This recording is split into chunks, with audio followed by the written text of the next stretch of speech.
All right. Hello. Hello.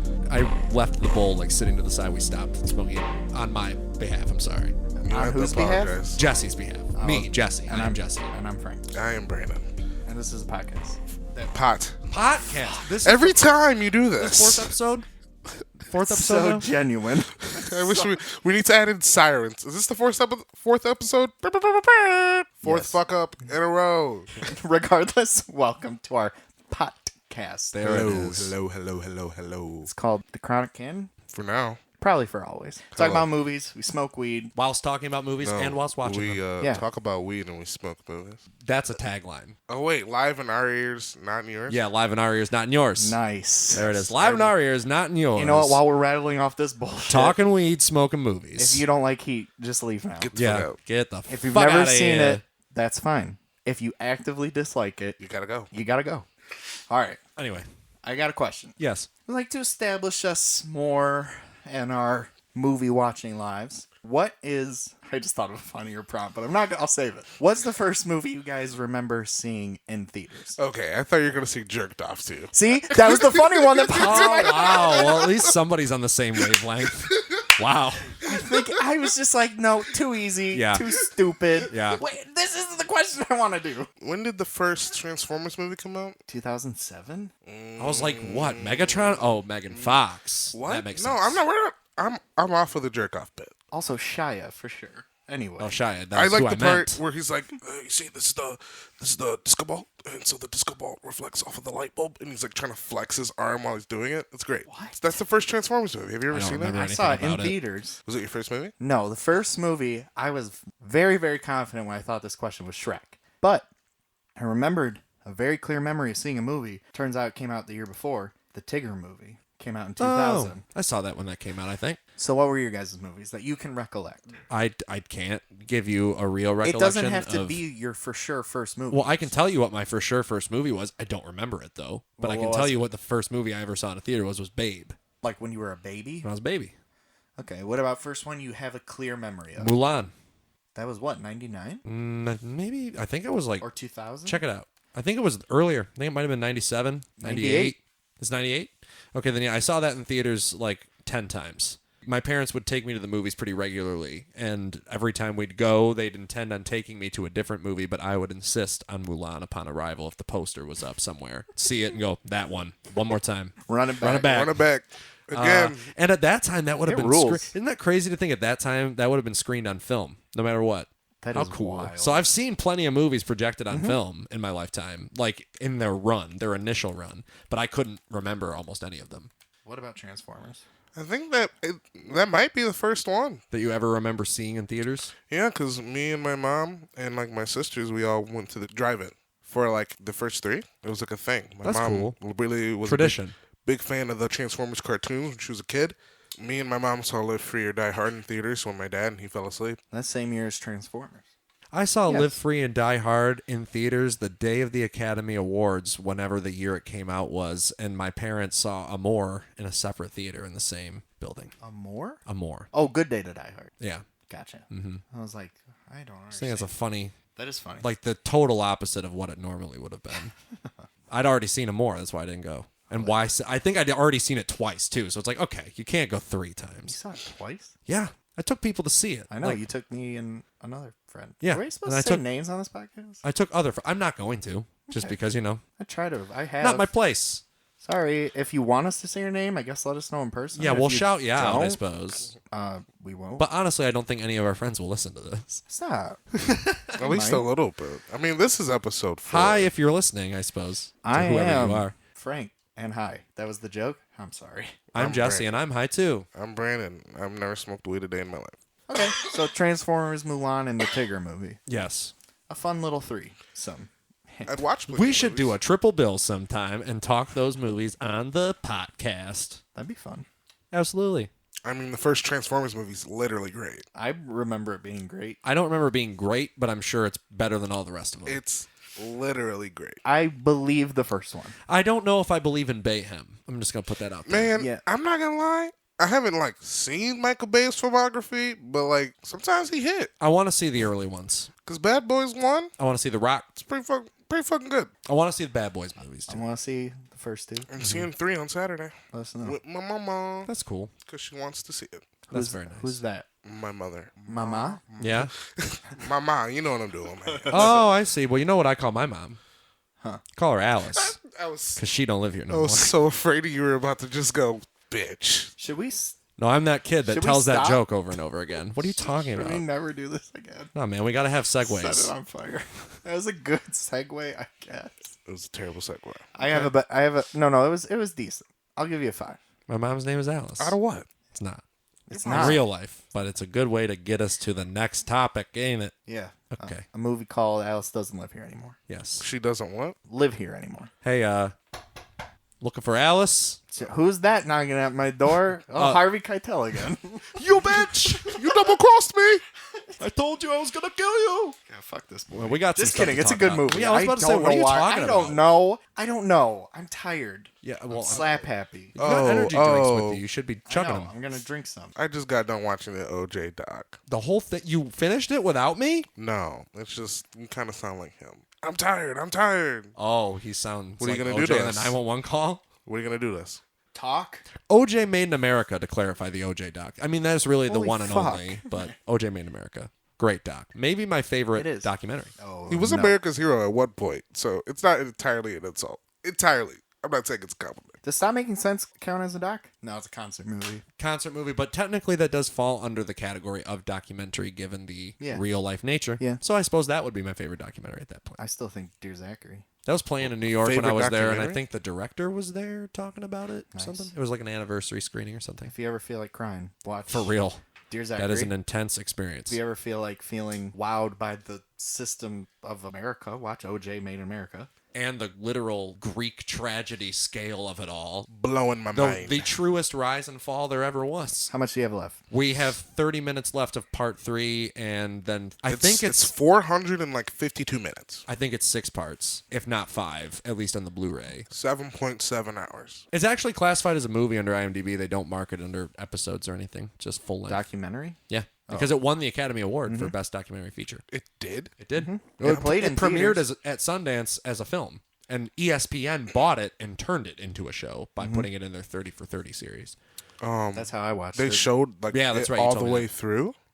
Yeah, but like every week they'd play a new part. Well, no, he's talking about in the Sundance. Yes. Well, I think I heard there were breaks. It is engrossing. I mean, it's horrific, but regardless, we I'd totally say got off the a topic. couple of Alice those Doesn't Live Here. adjectives apply to this movie. There's a couple horrific parts. Oh, absolutely. And Definitely it's see in- some things that This are wild. movie being Alice Doesn't Live Here Anymore. and me being Frank. I'm Brandon. And I am Jesse. And this is Alice Doesn't Live Here Anymore.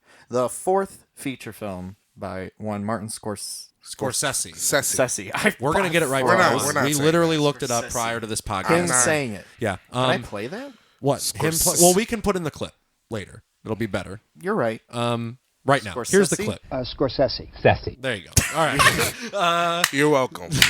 Perfect.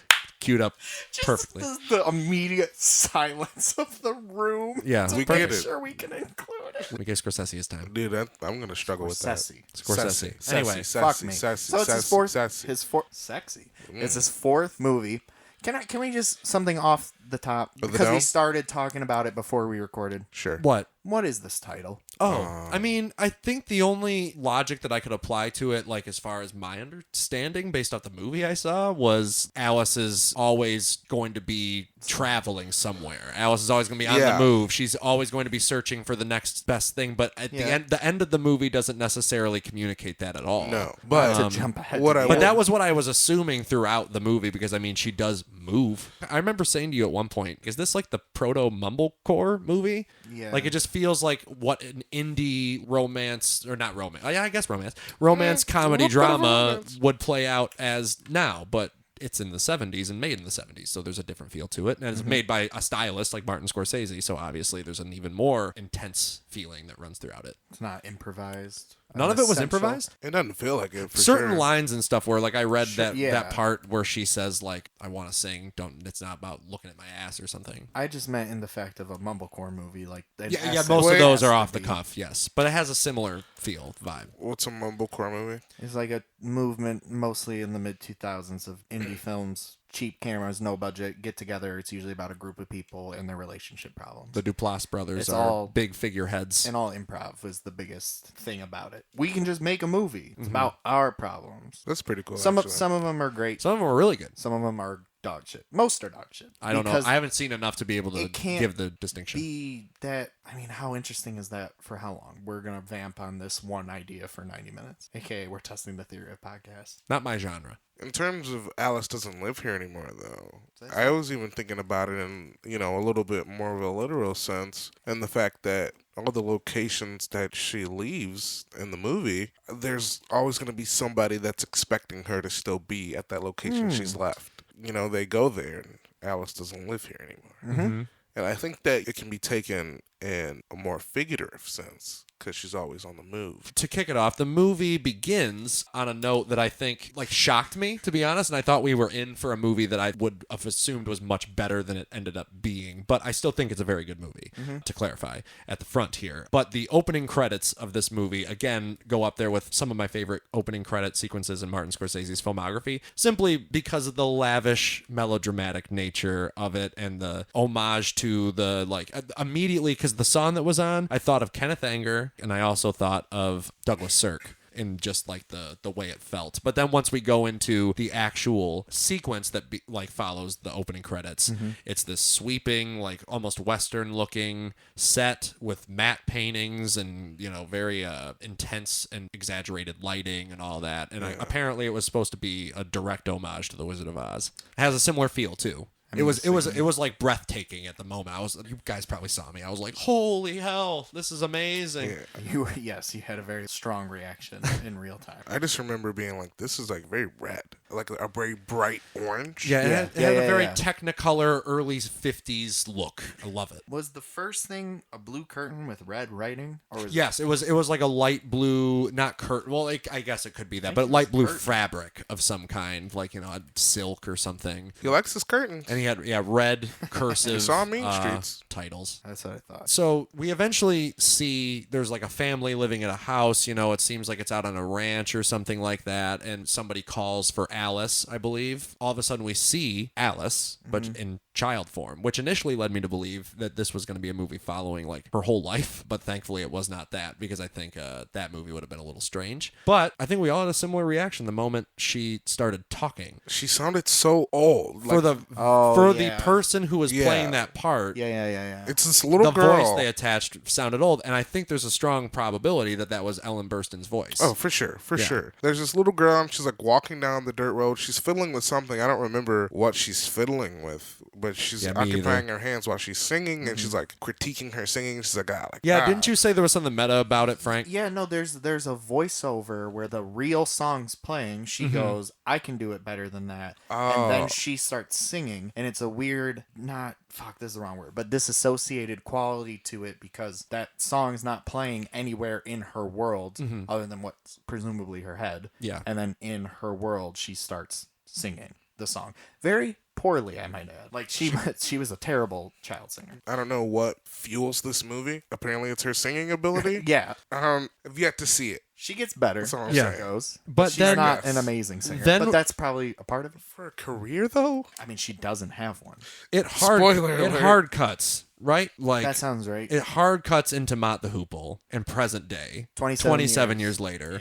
It has one weird shot of her family's silhouette, and it's pushing into the door before it hard cuts, and her mom's Yes. I'm gonna beat you if you don't come here. I think Okay. to imply her small living in the old times and the outdated ways. Yes. Funny how that works. I do think real quick too, before we go too deep into it, I wanted to clarify earlier, but I slipped my mind, that this was not a project that was headed up by Scorsese. This was a project that Scorsese was hired on to direct by Ellen Burstyn, who apparently had creative control of the project at the outset over any project she wanted to do. She chose this script because she wanted to make a movie about a real woman and real woman's problems. And who says that better than Martin Scorsese? I also think interesting to real point out, woman. other than maybe Boxcar Bertha, if you want to count that, the Which you only should. film in his filmography Yes. to center on a female These are protagonist. the only two. Yeah, For wild. real? Wait, for real? Yeah, For so real? that's the last time. Homie's got, 24? 25. Yeah, which I think is ironic in a sense that we'll have to talk about this at the end, but I have a question. There are in a couple strong female presence, like Casino. I can think of Casino. off the Dome, Wolf of Wall Street. But they're not the lead of the movie. Oh, and one of her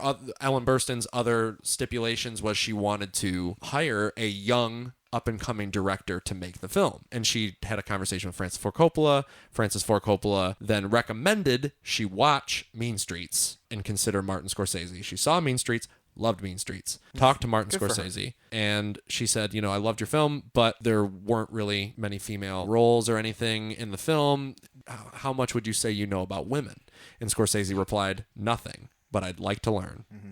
And that was enough for Burstyn to then hire him on as the director of Alice Doesn't Live Here Anymore. But the question I wanted to pose is, given the context that we just gave, that Scorsese never again directs a film about a woman, based off this film alone, I suppose, do you think he actually learned anything about women? And do you think he carried that into any of his other films, given the controversy that surrounds his career about his portrayal of female people? I think the reason that we don't have leading females in the Scorsese movies is probably because he maybe did learn a little something after shooting this, that maybe it's not his place to try to shoot that from his perspective. That's where my head was at too, I think. But that doesn't take away from the way that, at least I've noticed with a couple of the films that I've seen, the way that women are portrayed. Because that doesn't necessarily show growth. But I also haven't seen so much of his filmography that I can't say definitively. I agree that it seems like he learned something, but being someone who has seen even more, I don't necessarily think he's the best at it. And so is that growth? Is that ignorance? For something like The Irishman specifically, that to me feels so fucking intentionally absolutely done in its complete marginalization. It almost feels like a criticism of himself in an odd way. That whole movie is. Yeah, I know. It's like, criticism. They're all... I helped birth this genre in its modern form, and now I'm reckoning with the negative repercussions of Killed it. He made the closing book. Nobody should ever make a gangster movie again. We will. But anyway, so we cut to 27 years later. Then we meet Alice's family, present day. And Alice is now older. She is a mother to a son named Tommy, who we'll get into. 35, I think. Okay. Yeah, we did the math. I trust you on that one. She's supposed to be 35. I think we open right on Alice telling her son to turn down the Mott the Hoople. Yeah. Because he's playing Mott the Hoople on the stereo. He's like laying in the living room. And he sasses her. Isn't there like a bit there where he says, he says something sarcastic like... Well, she said, what did I do to get such a smart-ass kid? And then he goes, you got pregnant. That's it.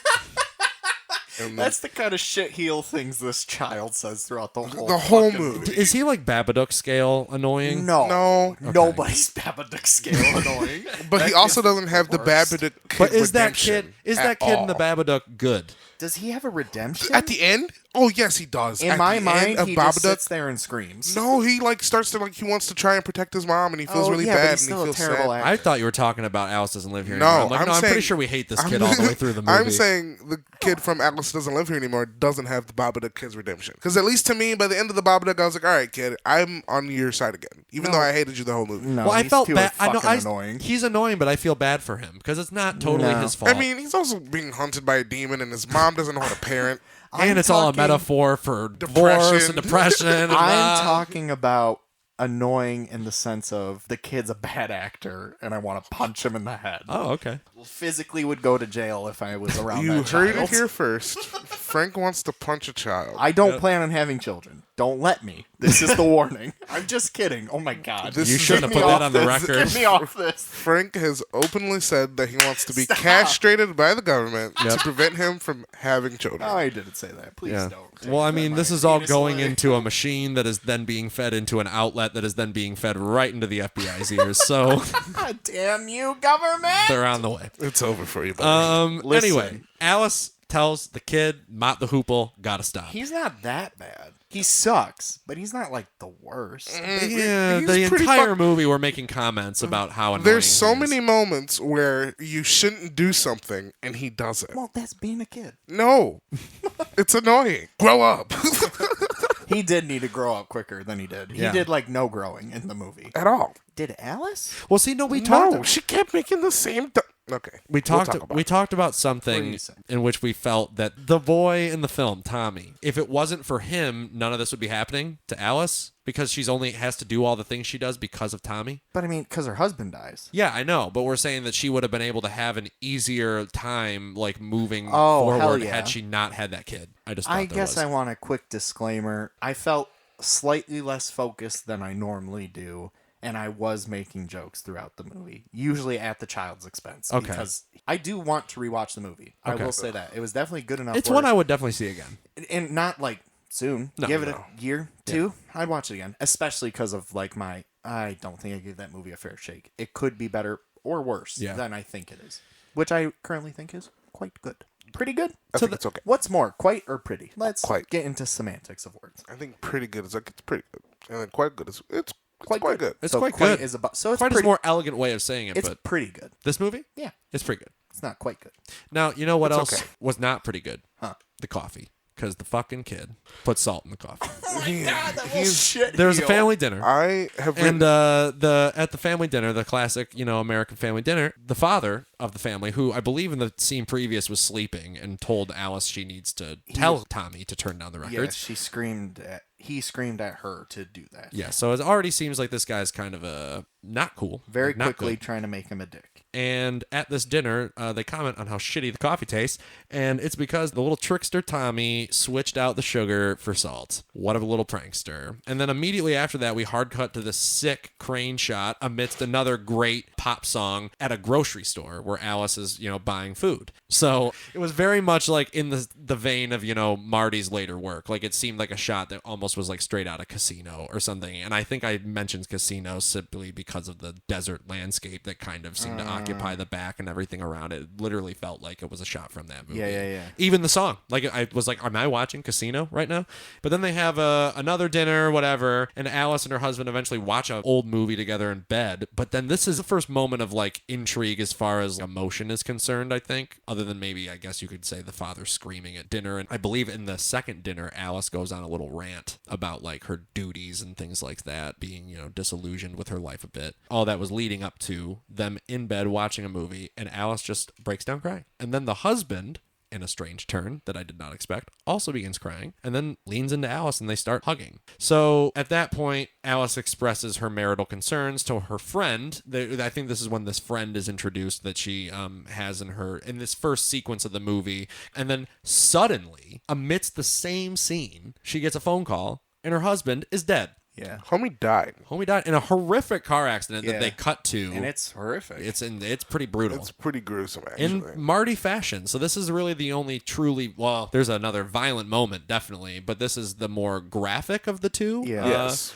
But I think the other is more effective. Yeah, there's like 2.5 scenes of violence. Oh, that's right. I forgot about the one towards the end. Yeah. It's a half scene. Not full. Nobody gets like threatened. Well, they get threatened. But that scene has some high emotional intensity. And I mean, Yeah. you mentioned this movie before, and there's a sequence that happens, I want to say it was before, maybe it comes later, but I doubt I took it down in my notes. A woman under the influence. Yep, I have that written down. Feels like, or at least that movie seems to be talking with this movie. Brandon, A Woman Under the Influence being a John Cassavetes movie, probably his most famous movie. Not probably, it is. Is it about what the title says? Yeah. Yeah, Under in a the way. influence of society. Yes. Oh, it's But deep. it came out the same year as this, which is crazy. Did it really? I Yeah. thought that it would have been the year previous. Same year. Wait, They were up for the same Oscar. Bernstein beat Rowlands, you're kidding. which is the craziest thing I've ever heard of. I will say, her performance in this movie is very good. It's very good. It carries the movie. It's not amazing, though. And it's not even her best performance. No. The But- Exorcist might be better. I mean, Oh, compared to I just watched it. The Exorcist is better, like as far as her performance is concerned. Yeah.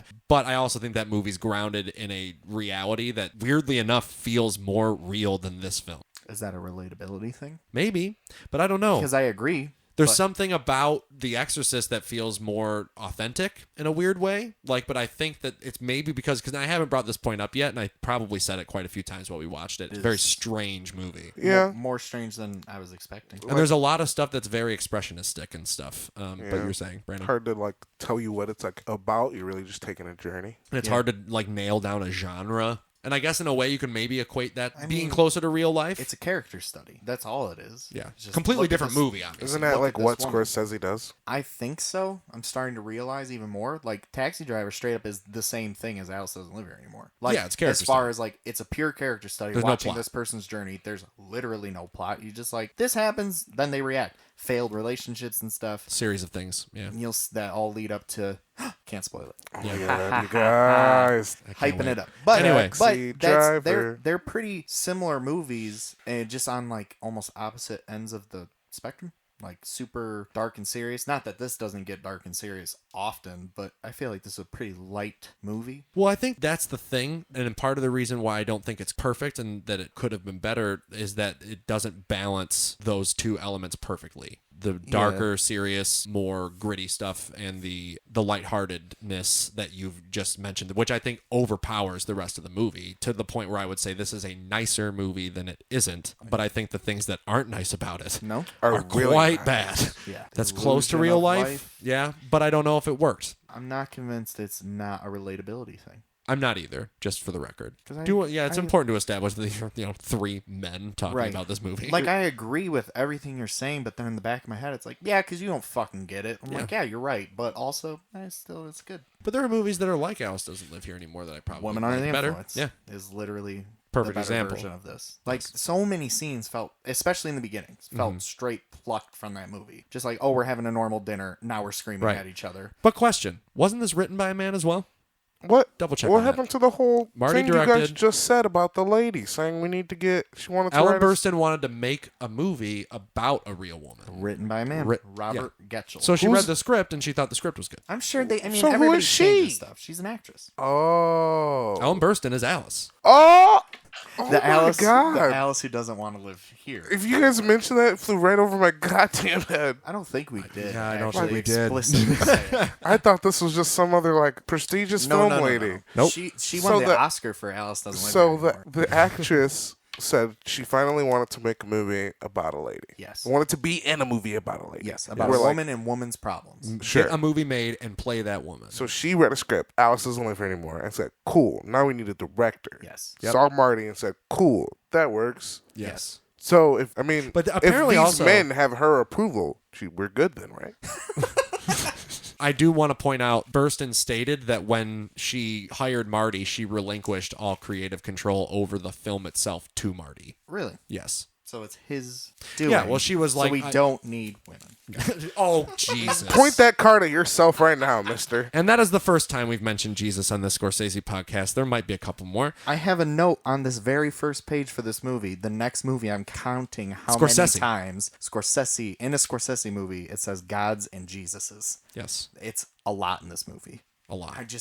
It really, my ears tuned in too late where I was like, I can't start counting. Yeah. But next time I'm gonna. Anywho, Dad's dead in a horrific car accident. Pretty bad. And then we go to the drive home from his funeral with Tommy and her friend. And the friend leaves, and Alice, still sad, with her son, still sad, is the piano. walks up to the house, and she explains that she's a singer, which then cuts into a shot of Alice playing her piano and singing at home. wonder. What? Practicing. It's Oh, one shot. No, I think that it starts. Yeah, with it her starts playing. indoors, and then we go to the window, and then it goes out of the window into a wide, and it's a nice oneer. Well, it's not a like major oneer, but it's a oneer Yeah, it is. nonetheless. It's the first one like you notice. Yeah. Yes, I did And notice. It is a true wonder because it starts as like a medium close up on her. Yeah. And it slowly pulls out of the window to Yeah. then be in the house, and then it dollies over to see him come outside. Yeah. And then walk over. Yeah. It's like 3 different shots in one shot, which okay. I think is like when it becomes a wonder. Yeah, I suppose. Well, it definitely changes composition, no question. But I think Give it's the important man to some note. credit. Hey, I give Scorsese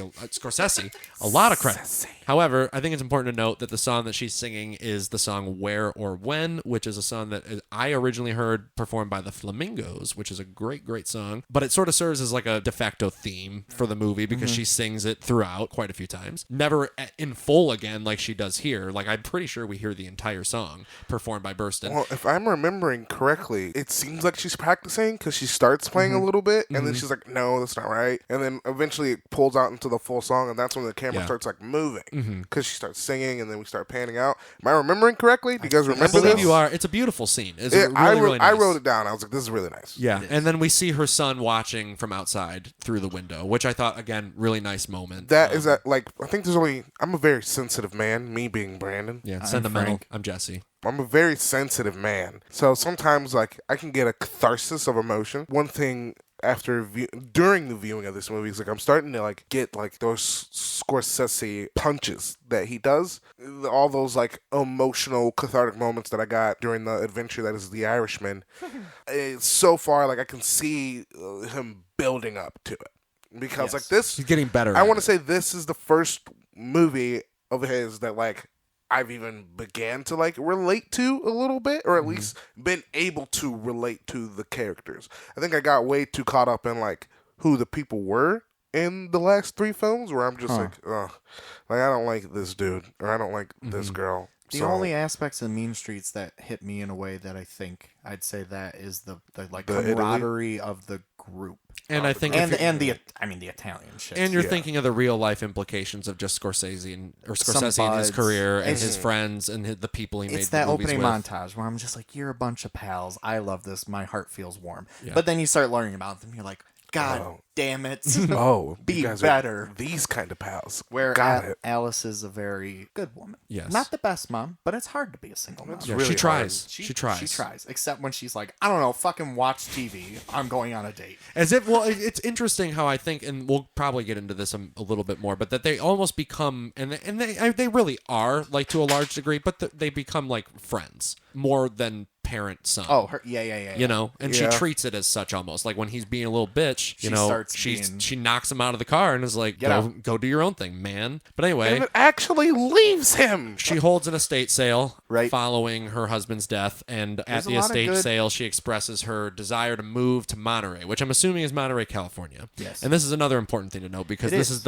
is the Golden City. This is the Emerald City, rather. Heaven. Wizard of Oz. Emerald Yes, City. Heaven. Whatever Yeah. you wanna call it. If we're going with the Wizard of Oz or Jesus homages. That establishes that, and then Alice, I remember that this specific moment was interesting because it seemed like it was there to establish some important note about Alice's character, in which I think an elderly woman attempts to buy a shawl at the estate sale, but she can't afford it or something to that degree. And as she's leaving, Alice just says, well, what's the use? You're only getting a couple bucks off of that thing. Just give it to her. And she goes over and gives the woman the shawl, which is a direct act of kindness. And then Let she me- immediately starts crying. Let me just say Alice does? Yeah, that's right. about this old lady in the shawl. She was a hustler. She's a swindler. She was a hustler. I felt Yeah. that vibe. Like, from the get-go, she's just like, oh, how much for the shawl? Oh, well, that's far too much for me. I don't have any money. Then why are you looking? Well, what the fuck are you doing here? Alice is too nice. And then she's like the last one in, just like hobbling her way out. And Alice is just like, don't get me wrong, Alice is a good person. But that old definitely a lady good person. hustled her. But I'm pretty sure that, like, if it's not immediately after, it's soon after. She like breaks down real quick. She's just like, I'm going through a lot right now. Yeah. And it's like, yeah, lady, like you really are. Your whole life has to change in an instant. That was the moment I think I wrote down the note that life is fragile, and that whole like first 15 minutes I think creates that emotional resonance that's always under the surface, moving the heart of the film. It's just like everything's fragile, everything's momentary. Yeah. I'm just trying to live. I have a son. I want to do my thing. I want to be happy. And it's like, I felt that a lot in the beginning and felt it carried through. But then I feel like when I would be out of touch with that emotion is when I disconnect from the movie. Yeah. Because it would come in real strong waves. Anyway, so following I've been that, coughing. Alice and Tommy go on the move, and they Yes. pack up their car, they pack up their things, Her they go goodbye to to leave. her friend. No, that's what I was very going to bring up. intense. That was intense. She was very, very, very, very, very sad that she had to leave her friend behind. I'm never Like- going to talk to you again. Which I found funny because when I was a kid, I had a couple friends that I lived near in the same neighborhood with that moved. Well, it's interesting to note real quick, just because you made the gesture. I did live in the same neighborhood as Frank for virtually my entire We childhood. talked about that in the first. You moved in later, Yeah. to that neighborhood, right? I was like 7. But it took us years before we even knew that was the case. like another 5. Really? Okay, interesting. But anyway, I think it was funny maybe that 6. I was always so sad about my friends moving anytime my friends had to move. And the goodbye that the son, Tommy, shares with his friend. Yeah. Where it's like, So they, good. I think they like put fake guns to their head or No, something no, like that. They eye roll. Oh, Yeah, yeah. Well, I yeah. mean, the virtual, same thing. Yeah. Might Like as well while be. the moms are like Crying gushing over each other and like they cannot let go of each other. Like the two boys just kind of like share annoying glance. Like you're good, dude, right? Like they're being over Girls. dramatic, right? We're good. Yeah. I roll like just like a little boys thing. I will say though, like this departure that they have felt so familiar to me. There's been a couple of times where like it's been like a major decision to leave somewhere, and those last goodbyes are always hard, especially if you don't know when you're gonna see that person again. Yeah. And I was only going fucking 2.5 hours away and felt emotionally devastated sometimes. Oh, yeah. And, we have Alice here talking about basically going across the country and never coming back. This is like your best friend and you're leaving them. I do want to just quickly say, though, her journey doesn't get very far. She goes from New Mexico to Arizona. Yeah, that's as far as she goes. It's like she... Are you fucking joking? One No, state. that is their entire trek. They make, I believe, a total of 2 actual stops in which they like stop.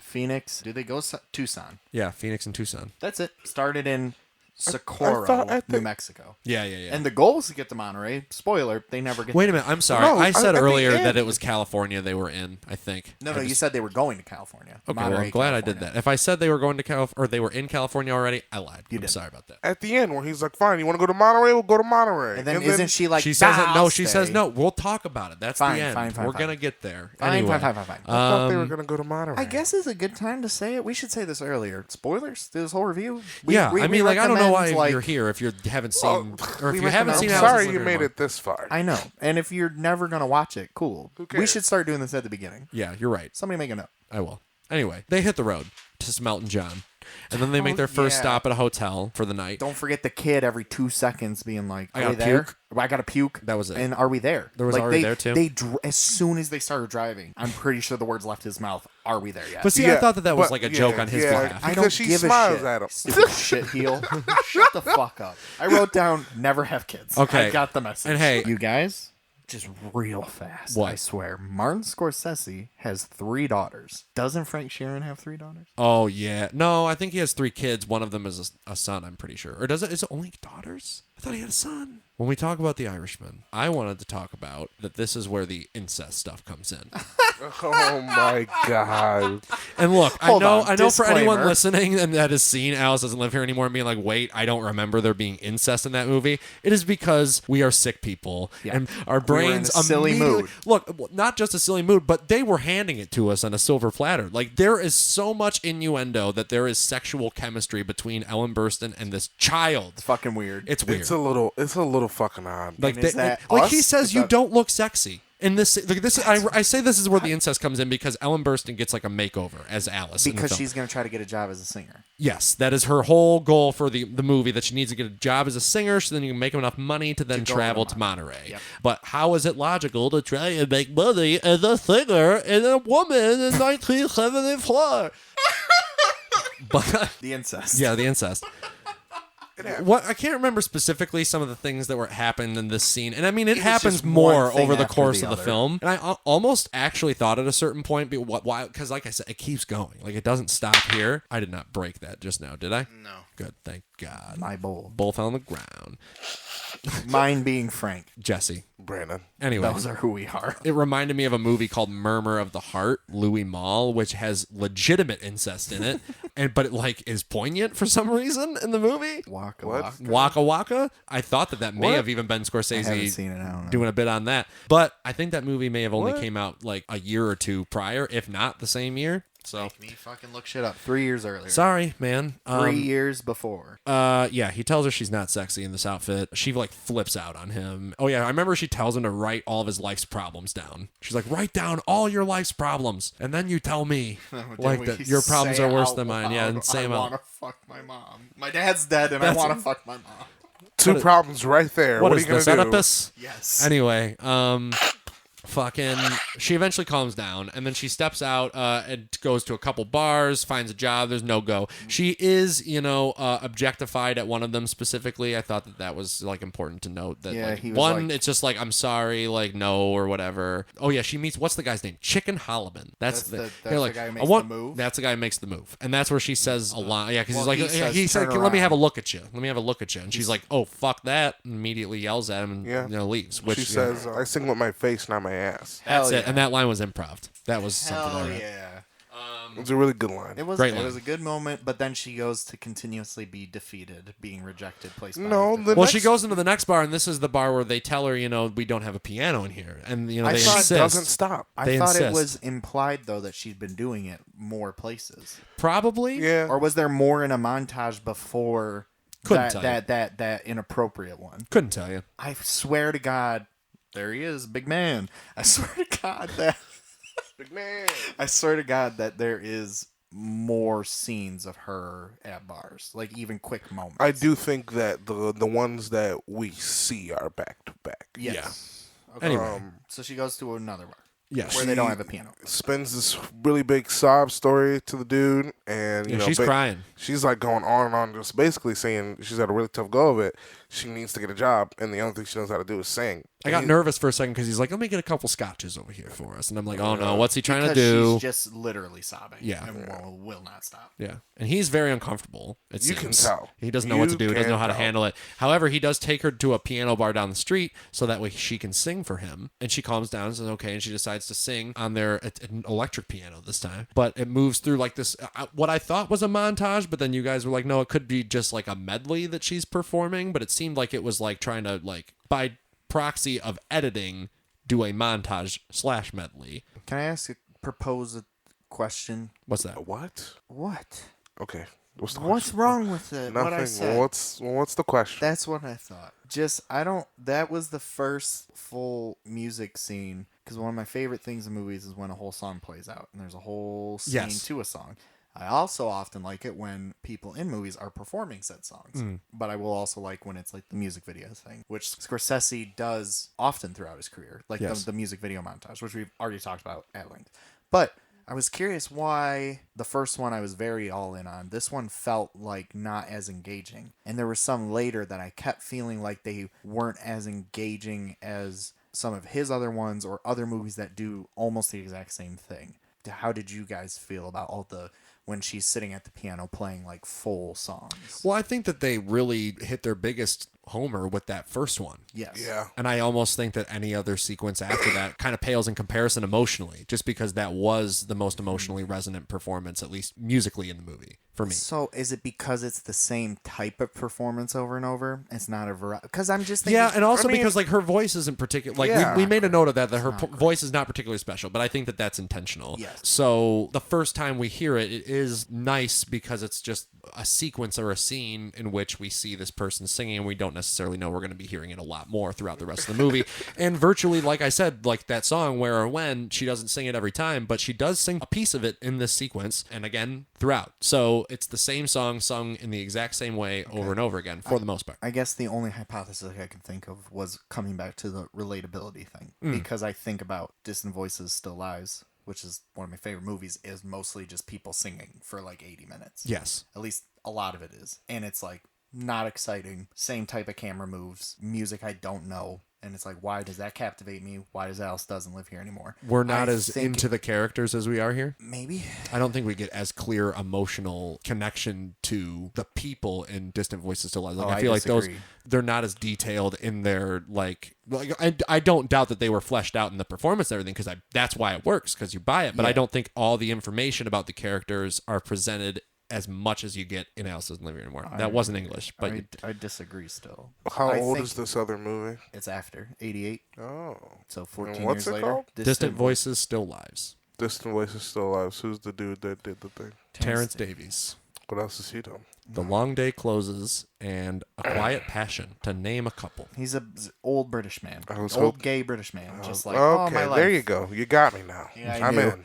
I knew I had to include it to get you on board. I'm in. Now watch it. But I think it's more the repetition of the similarity amongst the scenes. Same thing with even emotional pitching, except that first one. Yeah. But I guess Okay. also in my head, too, it's just like a memory movie. They're different in that way. This Sure. is more like streamlined plot. I mean, there's other movies I could have said. Just Not that's plot. the most obvious one to me. She gets the job. Yeah, she gets that job. And she goes back to the hotel or motel rather, where her and Tommy eat fast food. And she tells him about her day and getting the job. And then her first night singing, she actually has like a pretty decent sized crowd, presumably the next night. And that is when Ben comes into the fold. Ben played by one Harvey Keitel, Scorsese regular. His best performance up to this point. Up to this point, absolutely for sure. up to this point. He stepped it up. He came to play, baby. Big time. And I think it's because he's only in it for 25 minutes. And ironically, I feel like this is one of the only times that like I've seen Keitel and not seen him. Like I saw the character more than I saw Keitel, and I feel like Keitel is an actor, despite the fact that I love him and I think all of his performances and everything are really good. It's always easy to be like Keitel. I personally think the next one I think that one could be an argument could be made for that as well. But I think like this one is even more unique for him. Like this is not a role I see him playing a lot. You guys did say that Taxi Driver is like the most likable Keitel's going to be. No. Almost the opposite. Yeah. Ooh. Actually, the exact opposite. Yes. Didn't I? I made a comment to say more likable probably than he is in this movie. At the end of the day, you said that there. I mean, not in the implication of what he does, but as a character. Okay, well, I literally begged. He's a piece of shit For Keitel to play one person that I liked, and you guys said that it was coming up. Angelo Bronte's probably also mean. But you don't see him. So it's fine. So it's fine. No, I mean, like, if you watched Reservoir Dogs, you'd like him. No, I mean a Scorsese Keitel. I keep saying Cartel. Cartel. I'm sorry. Harvey Cartel. Ben approaches Alice after she's done, and they have a little conversation where, you know, she explains that people have been making passes at her all night, and she's not, and she lays down a pretty firm no, but inevitably he charms her into a seat, and I'm pretty sure he's already at this point being like, can I sit a little closer? And she's like, no. And he's like, come on. She's like, no. He did something good, like a really good that made her get chuckle. Comfortable. What was it? We were all like, ooh, that was smooth. I can't remember what it was either, but he did have a smooth move. That I do remember. If you've seen the movie and you remember, let me know. Good. Oh, that's right. He tells her that he fills bullets with gunpowder for a living. So that should tell you something right there. They cut to Tommy back at the hotel alone watching an old movie by himself, and ironically he's watching a movie where it's an older movie about like a seemingly, or at least about the scene seems to be about a singer going through some trials and tribulations. Oh yeah. But then Alice and Ben return to the room, and they have a little conversation outside, and she rejects him and then goes back inside, and then all of a sudden we're at a bowling alley with Ben. Oh, yeah. Everybody's hanging out. Yeah. I'm like, what Is the fuck? Tommy there, too? Well, I don't know if Tommy's there because I don't know if we ever see Tommy in the scene at least, but they kiss at the bowling alley, and then we hard cut to sex. They're immediately having sex. Nice. I have to pee. Just keep going. Oh. Me being Frank. I'm Brandon. I'm Jesse. It'll be fast. Well, we're just gonna run down pieces of the plot then. At that point, we're gonna skedaddle through it. No, it was actually I have it written as hard cut to bowling alley, soft fade to sex, and fade to Alice and Tommy sleeping in bed listening to a family fight next door. I don't remember what the fight was about, but apparently a family was fighting. And Alice and Tommy then converse the next morning about Ben. Tommy asks about him. Yeah. And Alice seems to be making like peanut butter jelly and crackers. Yeah, I didn't understand. Maybe they just didn't have any bread. Well, that's what I'm thinking. It was supposed to like imply they're so poor that they can't even afford bread. But like, I feel like crackers might be more expensive than a loaf of bread. Yeah, and like I feel like it's a waste to like make like 17 cracker peanut butter and jelly sandwiches as opposed to like. Was that even a sandwich at that point, or is that just a tasty treat? If you like I don't peanut think butter it has and jelly, to. which I don't think do. it I like has peanut to butter be and jelly. bread in order to be considered a sandwich. I think it just has to be two things smushed together. So you think an Oreo is a sandwich? An Oreo is a sandwich. It's called the sandwich cookie. It's definitely a sandwich. Okay. It's just chocolate on top of the good stuff in the middle. Yeah, I know it's a cookie sandwich, but then is a macaroon a sandwich? Like if I said I had an Oreo, if I said all I've had today was a sandwich, would you guys then be like, oh, clearly he ate an Oreo? Clearly. That's a good argument.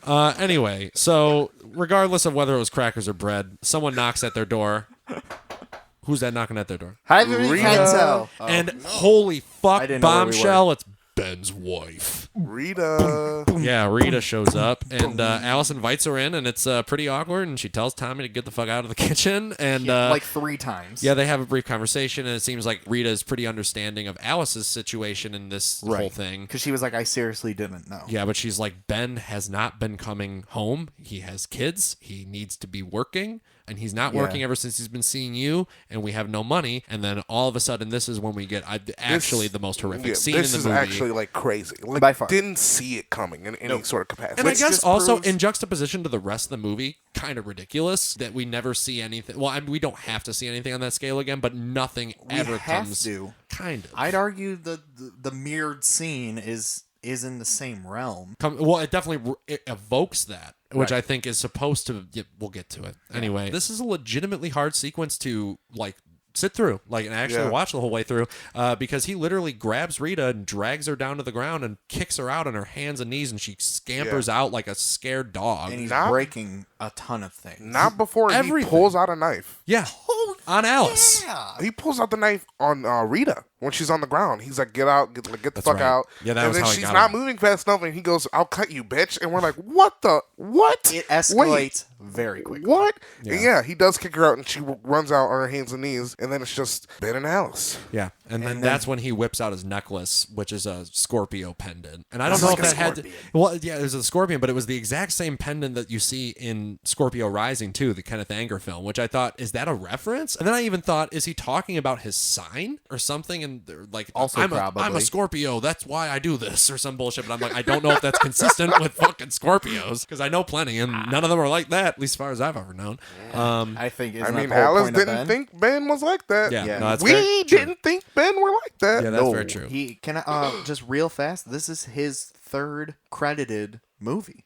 This is all three are the Scorsese. Well, we call him Scorsese. I think that's Scorsese's. why we get it like confused with the pronunciation, but it's Scorsese. He's uncredited in 2 other movies, so this is really his third performance. Wow. And Well, he's what been a getting fucking better leap. and better. Yeah. Literally, progressively better every movie. Like he's the And Get most Out. showy performance. oh yeah. Yeah. Anyway, so Yeah, he then tells Alice that he is going to come by and pick her up later. Like he kind of calms down, and he's No, like, he "So is it doesn't. cool?" Well, like in the sense that he's like back to reality, almost like, "Okay, so I'm going to pick you up later." Yeah, like nothing After happened. work. Yeah, like pretending as if nothing happened. He Exactly. wasn't asking, by the way. He Yeah. says, "I'm going to pick you up when you get off your work." Isn't he still holding the knife? Yes. Yes. No. He folds it up when he says that. She's like, yeah, sure, okay. Completely shell shocked, and he leaves, and then immediately she packs and takes Tommy, and they dip. They leave immediately, which is like probably like the best decision I saw Alice make in the movie. Where I'm just like, get out. But I think that they haven't. There was nothing up to this point that made me think in my mind she's not going to dip. It is consistent with her character up to this point that she would be like, I'm getting the fuck out of here. Yeah. So they immediately pack him. yeah, and On then the that, road again to Tucson. yeah, and that's when we hear Tommy's annoying joke a lot. Oh my god. And which apparently is in the movie because he was on a ride to a location with Scorsese, and he did that to Scorsese, telling that same joke in the punchline over and over and over and over again. What's or the the joke, non-punchline, rather. I can't tell you the joke. I don't know it. And we're not going to do The that horse is dead. The here. dog. Dog, too. There's a dog involved. Ate the horse. Yeah. The horse kicked the dog. It's some weird, and he keeps saying, he's like, no, don't you get it? Yeah. I thought it was a dick joke. No. Maybe. And if it was, I didn't get it. So, I did not get his and that's joke. not. But that's the thing. But Scorsese thought that it was so like amusing, like the idea of that he put it in the movie that day. I hate to tell you, Marty, it fucking was. Yeah, they shot it. They shot it on the spot. But apparently, that's how the kid was in real life too. Like that is like how he acted in real life. That Like, is terrible. It wasn't much of a performance. It Feel was bad like- for mother and father. but so yeah, they move on to Tucson, as Frank said, and Alice gets a job as a waitress now. So she finally decides, I'm gonna, not be a singer, and I'm going to try and get what some people would call a reasonable job. Anyway, so she's working at a restaurant called Mel and Ruby's Cafe, which is where she will work for the rest of the film. Fun fact I just discovered, perusing the letterbox. One Laura Dern Makes an is appearance. uncredited in the film. Yeah, because her mama, Diane Ladd, is in this film, which was a wonderful surprise. I had no idea Diane Ladd was in this, and she's also great in this movie in Diane Ladd fashion. We hard cut to Alice being a terrible waitress, at least at first. And the other girl being no, absolutely... we don't. We don't get Vera yet. No, we see Vera first. Vera where hasn't she's, come like, in yet, man. If she's not in my confused. notes, Vera has not come in because trust me. I think she came in, but we didn't take much note of her. Is when at she's first. like she's switching everybody's food around. That's the first scene in the Maybe, yeah. restaurant. Uh-huh. She's switching everybody's food around, and after Oh, like I remember now. after like Yeah, a yeah. minute of that, we're like, what is she doing? Is Maybe she that's okay? why I wait. Because What it's is just wrong like, with what her? is going on? I have to address Vera. But we meet Laura Dern's mother, Diane. This was interesting. Diane Ladd then proceeds to announce to the whole restaurant that Alice yeah. works there and tells everyone a bunch of facts about Alice's life, almost like an isn't she, exposition dump. But we already know this information, Right. So she's just trying to embarrass her. Yeah, or at least And that doesn't was she, the implication. Look at her body. Might have. I don't Doesn't remember. she do that? It's possible. So. At the same restaurant at the same time is Kris Kristofferson, David, Yeah. who plays a pivotal role in the film. Yeah. Boyfriend number 2. He's on the poster. Later, Alice tells Tommy about her first day once again, and they get each other wet, real wet in the scene. God. Like real wet. They just Her and her son? throw water. Again, the innuendo. This is what I'm saying. Like Crazy. ridiculous. They do have like a water fight. It's a water fight. Like Yeah. full, and they're pouring water all over And each it goes other. on like a minute and a half. This is another one of those instances where it's a bit fucking It's sexual. what we were just saying. I know. It's crazy. It's hot. It's not hot. So and then the kids are hanging out. I Isn't don't that know. the next scene? Oh yeah. That is when we are introduced to another Taxi Driver alum, Audrey which Hepburn. I totally forgot that Jodie Foster was in this. So seeing Jodie Foster was like, what? Like Jodie initially, Foster. All right, serious question to Oh. all the fans listening, or just All people. of them. yeah. What's a ripple? Yeah, for real, because Jodie Foster's character offers up some Ripple to Tommy and is like, you want to get some high off some Ripple? And like, what is it? And we tried Googling it. No Nothing. answers. Nothing. Literally nothing. Do you think that maybe they had to say that? Censor for the children? Maybe. And they're just trying to insinuate a drug of some sort? Yeah, like you do know people that get the pot? reference? Yeah, what does it mean? Who's this? What's this girl's name? A Audrey. very cheap No, wine. the actress. Jodie Foster? Her character's name is Audrey, Yes. and Audrey wants to be referred to as Doris. It's Audrey. Her real name is Doris, but she wants to be called Audrey. We go back to the restaurant. But then I do have a note that Tommy says, no, he doesn't want any Ripple. However, he will maybe try Ripple on Wednesday. What? In the movie, that's what he says. Not today, maybe Wednesday. Some shit like that. Fuck. It's hilarious. Stupid kid. But at the We don't like restaurant, Tommy. Kind of fun. David then presses Alice for a date. So we're getting some mirrored scenes here, similar to when we first meet Ben. Did you write down that Martin Scorsese appears in this restaurant? yeah. I did. That Martin Scorsese appears, or Ceci appears in Sassy. the background. I'm an amateur. We're gonna get it by the end of this. I highly like doubt it. no, not this podcast. Oh, this all run. 25. Yeah, by the time we reach The Irishman, we will have perfected Scorsese. Sassy. Sassy. The pronunciation The of Scorsese. sassy sassy. The sassy Sessy. The sassy, sassy. Is he sassy? The sassy I mean, sassy. Marvel- Sassy Sessy. The Sassy Safdie-Sese fans. Yes. That's us. The Saft. The Sassy name of the podcast. Safdie-Sese fans. Live in Scholars. our ears, not Scholars. yours. Talking about weed, smoking movies. Yes. Anyway. The Sassy Um, Safdie-Sese Yeah. Stans. There it is. Okay. So this is when David asks Alice for a Lynch? date, and she says no, and he insists yep. again. Yep. And that's when Tommy just fucking blows his coke all over the place. Not the drug, but the liquid, because he's like blowing into his straw like a typical annoying little kid, like into a full cup of coke, and he just everywhere. Just For gets no coke everywhere. reason. For no reason. It's horrible. He's the worst. like straight up the worst. Okay, see, remember what I was talking about? Yeah, I forgot. Okay, anyway. The more we talk about it, the more I remember. He's Yeah. just awful. Anywho. But he's good at acting. Unlike the Babadook. And then this is where I first noted Vera's presence. Tommy runs into Vera and knocking over her tray and like all the stuff on it. And Vera offers Tommy her horror book to read, which is very interesting. Just to show you how weird she is. What's straight up- wrong with Vera? That's all I wrote down. I want a movie about Everything? Vera. I want to know more about Vera's They life. made a TV show based off this movie after. I think it was Oh, pretty that's right. successful. Yeah, is Vera on it? I was just going to say it should have only been about her. That's what I. Yeah, okay, I'm with it. Did the That's same what I want. actress play Alice? I don't think so. I have not Yeah. looked Yeah, into and then this it. is when they leave the restaurant, and then Vera rides off with her dad on a motorcycle. Like, what the hell? yeah. Holy shit, this show lasted 9 years. Excuse Is it me? called Alice Doesn't Live Here Anymore? It's just called Alice. Interesting. And stars Linda Lavin. As Alice. Yeah. Interesting. I know Isn't Diane Ladd in it? Some of the read Yes, she something is. about it. Diane Ladd, also in here. Wow. Anyway, and apparently Marty sat in the background of this scene because Vera can't open a thing of syrup. Another thing in which Vera's fucking up. Every scene she's in, she's fucking something. And Marty's sitting in the background as she's fucking up. And David walks in, pulls Tommy out slyly, and he's like, "Hey man, I want to show you my horse." And it's not in that weird way It's not his that you would penis. assume. It's a real not horse. His penis. It's a real horse. He has a farm. David has Yeah. a farm and David's horses. cool. David's so cool, and he has horses. And he gets it. So then, Anyway. so then Tommy's like, "We're going." Well, no, he goes, and then he's riding the horse having a good time because Alice is not there as far as I remember. No, I'm in the pretty first sure time. she's there. Not the first time. I think she goes with. I'm pretty Not- sure that's when they have a conversation at the fence. This is why we need more notes, because then he goes back to Alice and is like, "Please let me go back," and she's like, "No," and he's like, "Please," and she's like, "No," and then hard cut to they're back and she's Maybe there that's this what time. I'm thinking of. Exactly, and Well, get Tommy on with it. milks a cow like an asshole, just spraying milk everywhere, probably all over Alice. I didn't note that, but just like assuming if it's going on the trend of the movie, he's spraying milk all over his mother. Waka waka. And then David sings a song on his guitar to Tommy. Because he's fucking Kris Kristofferson. Because we need to have a musical number if we have a musical artist starring in our film, right? Right. I had never heard of this dude. I thought when you guys said Kris Kristofferson the first time, I was thinking of Christoph Waltz. Oh, wow. And I was like, man, he's this old? Yeah. About as 180 as it could be. No. Yeah.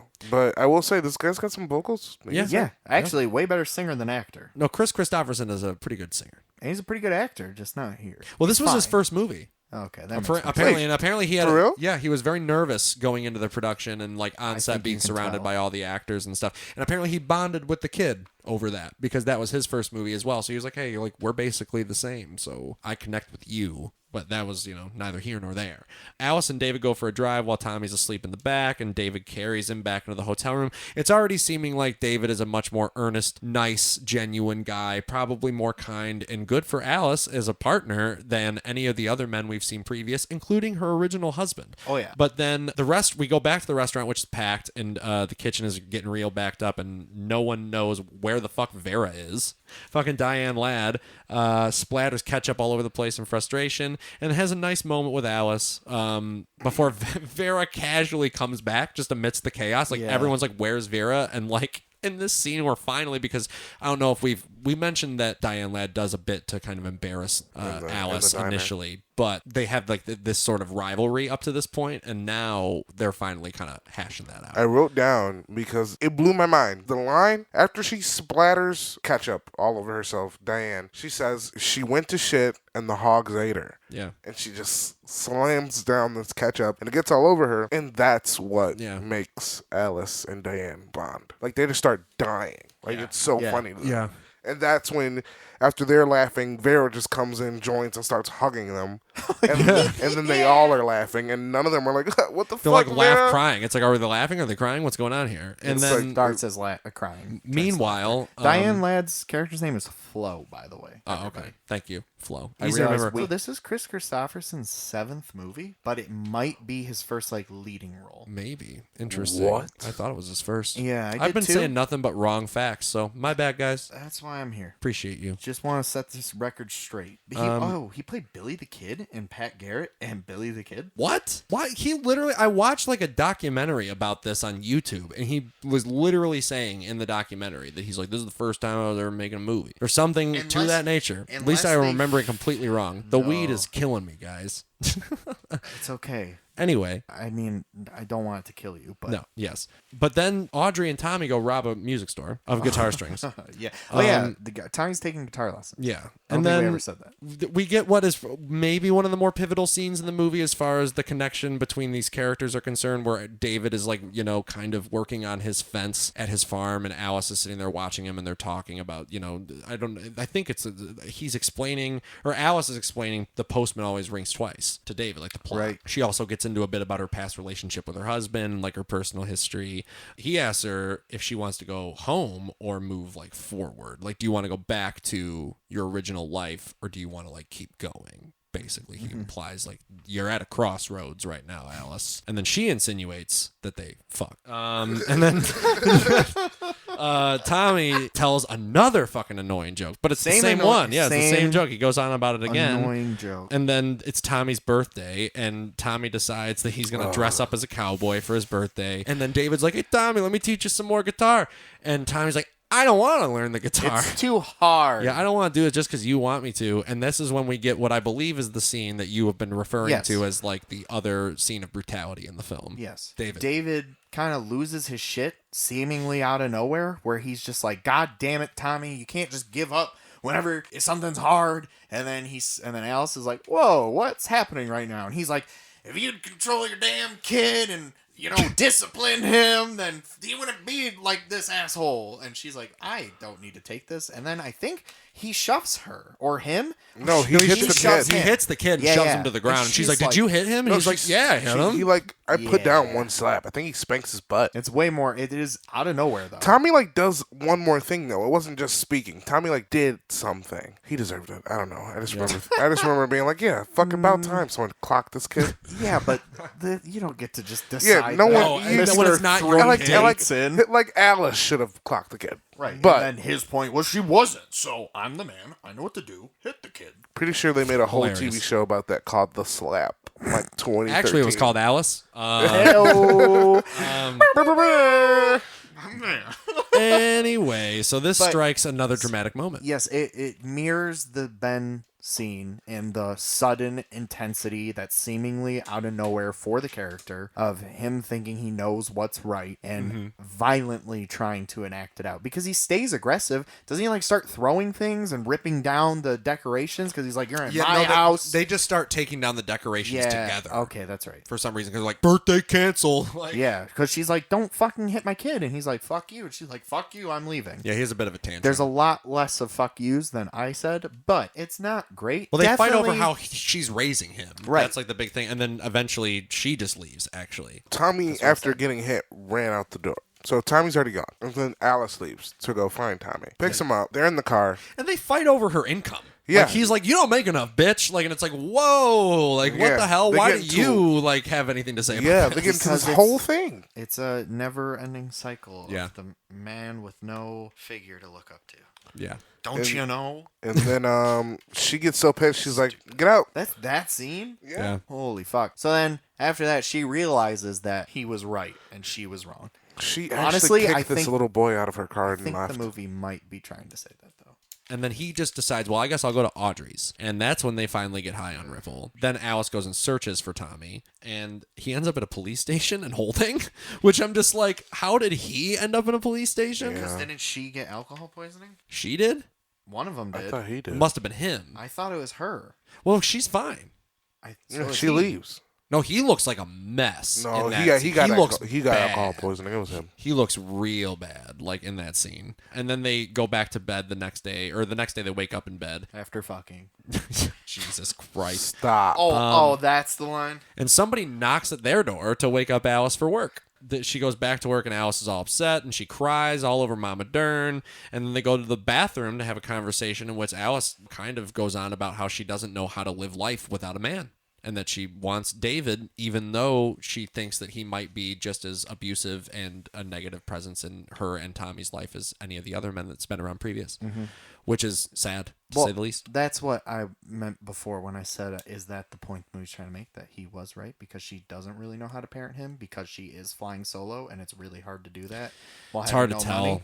And then she brings him back, accepts him. Yeah. Because after the I was scene- a little like confused by the end too, for sure. But after getting consoled by Flo, Yeah. they go in like a porta potty, and then the cook's like, "Come back," and she's Yeah. like, "You need us," and Yeah. he's like, "God damn it, what is this restaurant?" And then she goes back. They go back, and then he shows up, doesn't he? Yeah, and they have that's where the basically the climax. ultimate climax happens, the romantic climax, and he professes his love and how he'll do anything for her and go wherever she wants to go, and he'll go to Monterey, and she doesn't have to, because I think that's something they fought about too in that earlier scene, that she wants to move to Monterey, and he's like, I'm not going anywhere, you should stay here with me. And Maybe. she's like, hell no, like I'm going to the place I want to go. But then exactly doubles down, stays with David, and they decide to stay in Monterey. Or not stay in Monterey. They decide to stay in Tucson, but I think that it's interesting that I said Monterey only because the final shot. But I suppose if there's anything you guys want to talk about before, Final shot. we'll talk about it. Is there anything else that happened before the final shot that you guys had to talk Well, about? the line that he says, David, Kris Kristofferson, I think I understand you. I want to try. And I Yes. think that's what kind of like won her over. The same thing as Scorsese. That was correct. Sassy. But the same thing about being approached to make the movie. Just like, I don't know anything, but I want to try. So I guess that's good. Yeah. He acknowledges it. Yeah. It's definitely like, It's Harry. yes, life is sloppy. That's all. That's where it comes back to me. What's the final shot? So some concernable points via the ending, but they stay in Tucson and they're walking like the final shot is them walking away like from camera and what seems like they're on a long lens at a wide distance. You see a sign amidst all their other signs like the hotels and Yeah. restaurants and things, but a big old sign that says Monterey. Yeah. And that was not intentional. That was just there at the location where they were shooting. And the DP was telling Scorsese, like, hey, we should crop that out. And Scorsese was like, hell no, put that in. Right. And I'm like, is that really an informed decision? Or is it just because, like, oh my God, that's so coincidental, we have to put it in? I think it works with the. As soon as you said it, I was 'Cause that's the their image came back. Monterey. Oh, I was gonna say it's always there, Or it's like always it's there. always lingering. You're not ready to go there yet. Heaven. right? If we're talking about it from that metaphorical standpoint, absolutely. Eventually, she probably will go to Monterey, but Yeah. for now, she's okay being in Tucson. Yeah.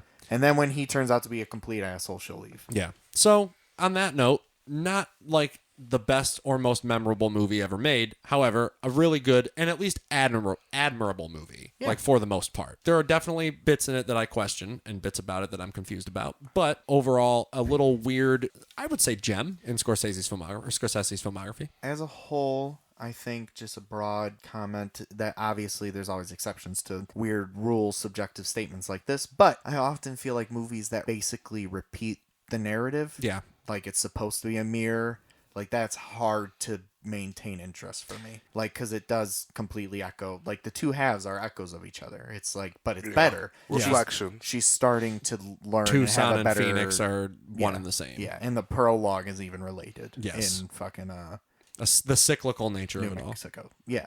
So I think that's hard to pull off, but I think it's pretty good. Like I landed at a 3.5 out of 5. Yeah, same. Same here. 3.5. Like, we it's literally not- are all in agreement, basically, I think. I mean, I like Mean Streets more for sure, but right now it's second.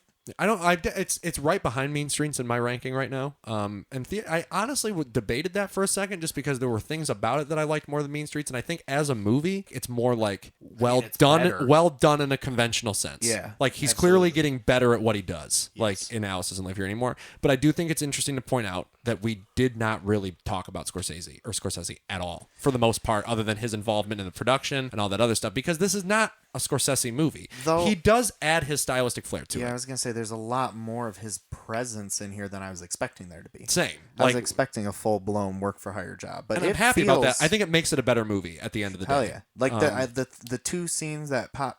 We already talked about the piano scene, but we didn't talk about the way the Ben scene is shot. Just to rewind Yeah, like a full the hour. handheld and Yeah, it's real intense. The camera is swooping around Yeah, it's that going little nuts. motel. It's like getting in everyone's face. Yeah. It's like it's intense, Yes, it and is. it's like, but it feels like a Scorsese violence scene, yes, opposed to like a dramatic domestic quarrel, like most movies like that would present. yes, Would be more like we're going for drama, and this felt like.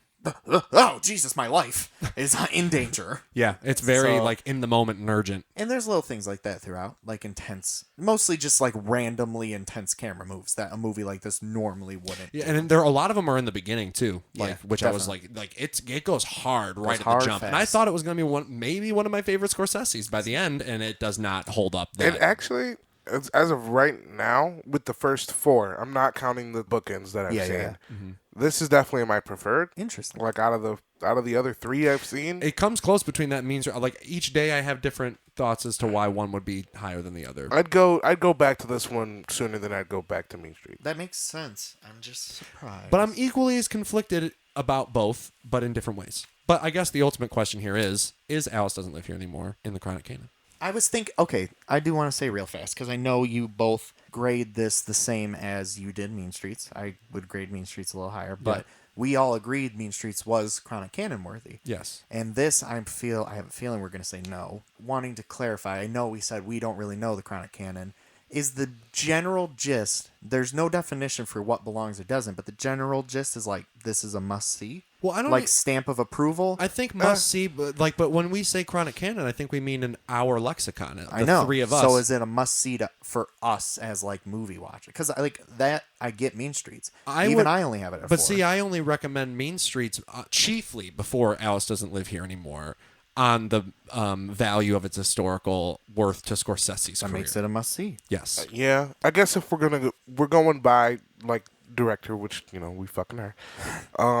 And I also I don't think the significance of the film in the span of his filmography, also what movies mean to us individually, can help determine that. And since there's a little bit of a separation between Scorsese and Alice Doesn't Live Here Anymore, despite him having creative control, but it's not something he had his foot in before it was given to him. he was quoted as saying it was simply a nice picture. I guess my That point seems a little was, condescending. if we, No, I don't think he said it like that. I think that you're reading You put my the sting. my sting on it. I think if we all said though, like, no, that's like a 4.5 5-star movie, it'd probably be in the canon. Obviously, we don't feel that strongly, even though culturally, historically, whatever, there's not that much relevance to Scorsese, other than it being his woman-dominated movie. I don't know if you guys have been considering this and choosing what belongs and doesn't belong in the chronic canon. I have not thought about it beyond this moment. Go on. But the factor in my head always plays too that is this a good movie to watch while you're high? Because this is the chronic canon. I thought this at work. Thank you for saying that. I think I would have liked this more sober. Yes. Just weirdly think I needed the sober mind. Where I think I would have liked it more too. Yeah, been able to. Or at least, but I think it would play just as well at the very least, which I think says a lot because like a movie that is amplified by that high is better. Yes. And I think that more deserving of being in the canon, which I think Mean Streets would not have been as good sober for me. I mean, I've seen it sober and loved it more. I believe you. But I would still say chronic canon. So anyway, it does not. Are we agreeing on that? Yes. No. I would say no to going in the chronic canon. However, still a very good movie. Solid film. Yeah. I'd say see it. Yeah. And no matter what, an exciting stepping stone to the film that we will be discussing on the next episode. Yeah. Taxi Driver, which Brandon has never seen. Hey, Taxi, I'm hailing you. So, if anyone who doesn't know, Taxi Driver is about Robert De Niro. It's a prequel. About his life. It's a prequel to Meet the Fockers. Yes. Starring Ben Stiller. To Meet the Fockers, the sequel of Meet the Parents. But this is all a prequel, keep in mind. Right. And it's about how Mr. Fokker spent his early days being a taxi driver for child prostitutes. I'm almost positive. That's the literal facts about this movie that I know is that there is Mr. Fokker. That Mr. Fokker is in it. He drives a taxi. Listen to me. Do not smear the Burns name on this podcast. Okay? I'm not smearing. I'm giving Jack him Burns. Jack Burns is his character's name. Have I just committed shame? A lot. You've just committed a lot of shame. For shame. For shame. For fucking shame. misrepresented Meet the Parents. And I'm trying to do this whole bit where I Jay pretend to know Roach about would the fucking movie. kill you. I want to fucking kill me because I thought Did I Jay knew Roach something. even direct it? I don't know. Yes, he did. Okay, thank Jay God. He made Bombshell. He made Meet the Parents and Meet the Fockers. That's a halfway decent segue into a quick second prompt that I want to do. Very quick. Quick. Just this is going to date when we're recording this slightly. Yeah. Oscars are on Sunday. Ah, yeah. They are. Yes, they are. I'm not trying to do like a rundown of predictions or anything. Mm-hmm. I'm just wondering how y'all feel about 2019 as a whole and where we're headed into this new decade. For movies? For movies. Because the Oscars are interesting slightly this year because like Parasite has a chance of winning Best Picture. Yeah. It genuinely does. Yeah. That's pretty crazy. Pretty crazy. 1917 probably will. Yep. And that's a little more boring. Yep. But then like Irishman could randomly pull it out because of I've read a couple of things balloting. about that. The preferential ballot is what's going to change it all. Yeah. What's the movie that's the most second and third vote? Yeah. And I can see Parasite squeaking out because of that. Interesting. And a lot of people have been saying this is the best year of the decade. Really? Off the dome, I wouldn't agree. Yeah, no. I'd say like 2013, 2014 were both better. I had more 5 out of 5 movies this year than I have in years previous. Of the whole decade? I don't know if it's the whole decade, but at least within the last few. Definitely. Yeah. I think... This was one of the stronger years of the decade, no question. Actually, I liked last year a lot. 2018. Now Granted, also, I used to see more movies that came out at the time years ago. Last year, I think I saw a total of 30 movies. I think I'm right around there. So, but I made sure to see all the very important ones. If you guys saw 30, I definitely saw way less. No, we did this. You've seen like 20 to 25. You saw way more. You come with us to a lot of them. We did this? We did this at work. Really? I think it was like the same number as me. I do. don't think so. I mean, I guess there were some... We'll recheck later. How do you guys feel about how this year is transitioning to the new decade? I'm like excited to watch the Oscars for the first time in... Are you actually going to watch the Oscars? I hope to. Interesting. I hope to. Oscar party? You did? Only year I have missed ever. No, not ever. Since 2006, when I randomly watched the Oscars as like a 10-year-old, was like, what is this? I literally was like, so you just watch it? Yeah. And movies win? Mm-hmm. This is fun. I thought that you didn't watch last year either.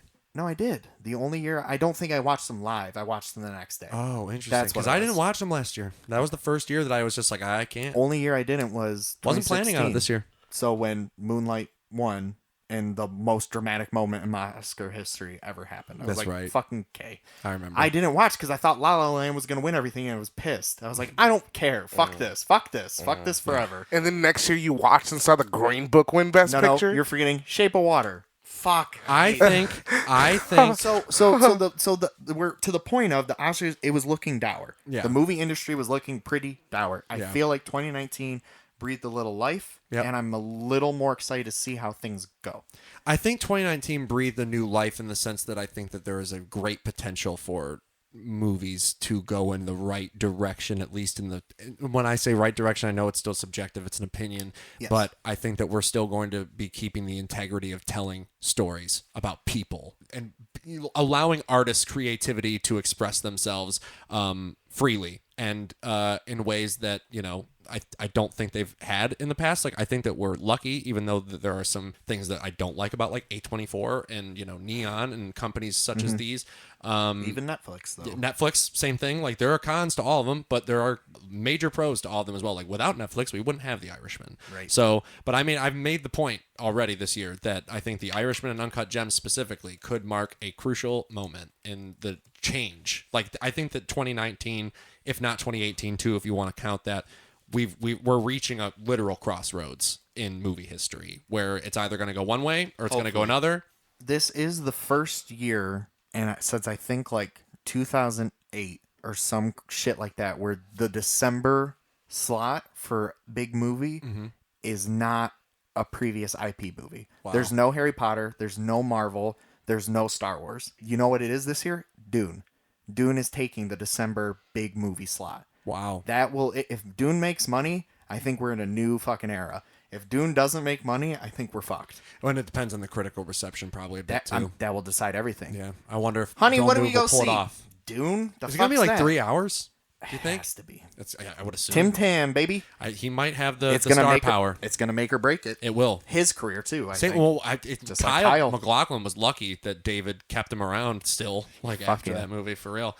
But Brandon, did you have any thoughts? Yo, the Oscars are white as fuck this Oh, year. it's insane. It's literally insane how No, white they are. that's a big problem that is a I've big just problem. like always had. And It doesn't you know, make sense. For a minute during this decade, it looked like, representation in Hollywood was going up a little bit. Yeah.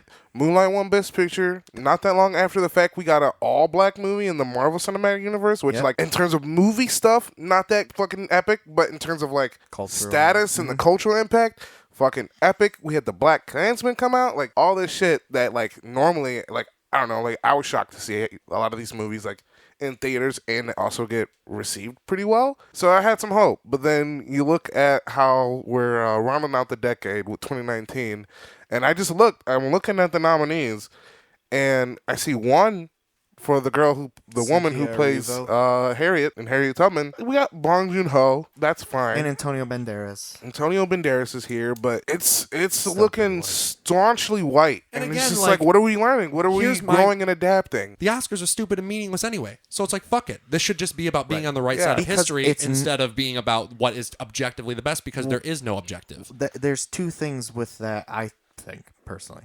Being frank. Yeah, Jesse. Brandon. That that's a perfect world, right? Yeah. 5 best performances Of course. get nominated. Of course. That isn't how it functions. So because that isn't how it functions, why aren't things like that being more considered? Yeah, and the Another- Oscars are clearly a political force. That's Like, all it is. It's yeah. it's recognition. It's like Being informed by the public's eye and the industry's eye too. yes, and So, not yeah. enough opportunities. More opportunities, more exposure, more chances, Yeah. and that's the real fucking problem. yeah. But the Oscars reflect that. I think That's why I was getting excited, because we had these movies that were not only doing well, but also like we're doing pretty well in representation. Yeah. And if you got like the way that at least I've observed that Hollywood works is that if a movie does well, then either someone from that movie or like the franchise of that movie goes on in some Yeah. way, shape, or form. They're gonna milk it till it's dry. Yeah, absolutely. I'm not hearing about, I mean, Spike Lee's actually, isn't he working on something for next year? Maybe. Yeah, I think so. He's got something in the works. Spike makes a lot of stuff, man. And He's doing She's Gotta Have It, the TV show. That's already happened. yeah, Oh, that's it did. on Netflix. Fuck. That's on Netflix. What is that? Not? Is it done? I don't know if it's done. And then, so what if it's on Netflix? No, I'm just saying. It's on Netflix. Like, it's already out. Oh, I thought you were being like, well, it's on Netflix. And I was No, like, what do The you mean? Irishman was released on Netflix. That's what I was about to say to you. I had to know that you were in real the know already. Real recognize real. Hey, good. He's making a film version of David Byrne's American That's Utopia right. stage show. I saw that, which is cool as fuck. That's cool as me fuck. being excited. We like to talk. Literally, specifically we were in we New like York when David Byrne. Byrne was performing, and in New York to see Spike Lee. How wild! that he's the one helming that movie. Basically, what I'm saying Yes, is I lost. Hollywood ain't following its formula that it normally does when it comes to people of color. I'm not seeing like too many Asian movies come out, even though Crazy Rich Asians did like crazy well, Yeah. crazy good. It's not good. Where are Asian leading films at? I mean, Parasite's a nod. Parasite's a nod. They had the You get farewell one. on a platter to them. Everybody thought it was a shoo-in for original screenplay or adapted screenplay. Which excuse me. it should have been. And then Awkwafina won the Globe for best actress in a musical comedy, and I everyone thought that was going to assumed push that her in. Awkwafina would get in. And yeah. instead, they did Cynthia Erivo. It's crazy. It's crazy. I do want to point out too Do that we think they actually matter? no, The Oscars? I Not think- to I me think they- personally, Yeah. but I think to the industry they do. to the I think industry, people to the look world. at Oscar nominations and shit like that. Like, for instance, I'm going to say again that I will not be seeing Joker, but I have been insisted to see Joker so many times, and one big giant point of contention, or Is not that it's contention, nominated for Best Picture? one big point that I should, is that it's nominated for Best Picture, and that Todd Phillips is nominated, Joaquin is amazing in it, and Joaquin is nominated and will win. He will win. So I need to see it. Thus, See- anything. And I feel bad because my family is this way. My family introduced me to the Oscars. I don't know if that was how that happened with you, but I like just stumbled upon it was a yearly tradition in which my family and I would always sit and watch the Oscars together. And they were very saddened that I would not be participating with them last year and probably won't be this year. When I was a kid, I loved the Oscars just as much as you said you did. There was this magical feeling to it, just the same way there was with movies, the same way I'd felt going to Disney World. And then an innocence is stripped of that, later as you grow older. And now I can see the facade of the Oscars for what it is. And it used to seem so grand, so extravagant, and literally one of the highest honors that you could ever receive. Well, in film, it is. Yeah, I mean, like, if you're talking about the way it is perceived to society, it is. But when you strip it of all that, That's everything. bullshit. Yeah, I mean, I guess if you Now want we're- to, if you want to break it down to that, but that's Right. not what I was doing. I know. I'm sorry. You're good. It is bullshit, but it also culturally matters. Yep. Because if I don't keep up with movies, what do I see? That's an Oscar nominee. That alone has weight and status for a general viewing public. This needs to end. We're going to do recommendations. Everybody gets 3 sentences. Okay. Is that good? Yeah. 4? Sure. Do you want a 4th? Just 3. give me 4. All right. Give me how Everybody many you gets want. 4 sentences. I will start. I being Frank. Brandon. Jesse. Thank you. Out of the Past. Old noir. Everybody should see it. Goes along very quickly.